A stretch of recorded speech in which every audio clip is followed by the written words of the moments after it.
10 నెలలు అవుతుంది కదా, ఏ విధంగా ఉంది పరిపాలన? సూపర్ 6 చెప్పారు. సూపర్ సిక్స్ అన్నారు కానీ ఈ సూపర్ సిక్స్ వాళ్ళు చెప్పినవి ఏమి ఇంతవరకు ఇంప్లిమెంట్ చేయలేదండి. ఆ, అంటే చాలామంది అనుకుంటారు చంద్రబాబు నాయుడు గారు మంచి అడ్మినిస్ట్రేటర్ అని అంటారు, కానీ ఆయనకి వయసు అయిపోతుందండి. ఇది వరకు ఉన్నంత యాక్టివ్గా ఆయన కనిపించట్లా. ఈ సూపర్ సిక్స్ ఇంప్లిమెంట్ చేయాలంటే కనీసం ఆయనకి 10 సంవత్సరాలు టైం పడుతుందండి.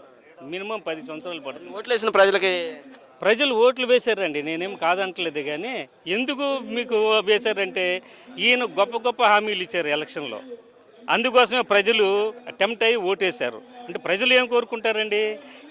ఎప్పుడు కూడా వెల్ఫేర్ స్కీమ్స్ కోరుకుంటారు. మీరు కంపేర్ చేసుకోండి, మీరు జగన్మోహన్ రెడ్డి గారి ప్రభుత్వంలో వెల్ఫేర్ స్కీమ్స్ ఎక్కువగా ఇంప్లిమెంట్ చేశారా, చంద్రబాబు నాయుడు గారి హయాంలో చేశారా? మీరు ఆలోచించుకోండి. అది జగన్మోహన్ రెడ్డి గారు మీరు అడగకుండానే ఎన్నో స్కీమ్స్. మరి ఎందుకు ఓడిపోయారు?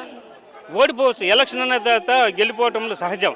అయితే ప్రజలు ఎప్పుడు కూడా ఏం కోరుకుంటారంటే మాకు ఇంకా కావాలని కోరుకుంటారు.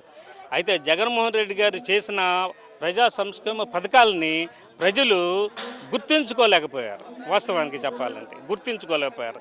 ఈరోజు ప్రజలందరూ బాధపడుతున్నారు సొసైటీలో.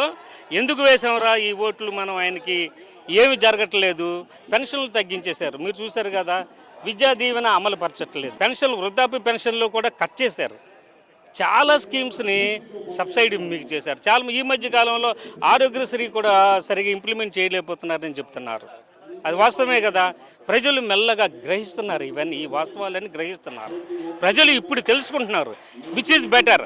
ఎవరో జగన్మోహన్ రెడ్డి గారి గవర్నమెంట్లో బాగున్నామా మనం, చంద్రబాబు గారి గవర్నమెంట్లో బాగున్నాం అనుకుంటే నిస్సందేహంగా చెప్పొచ్చు.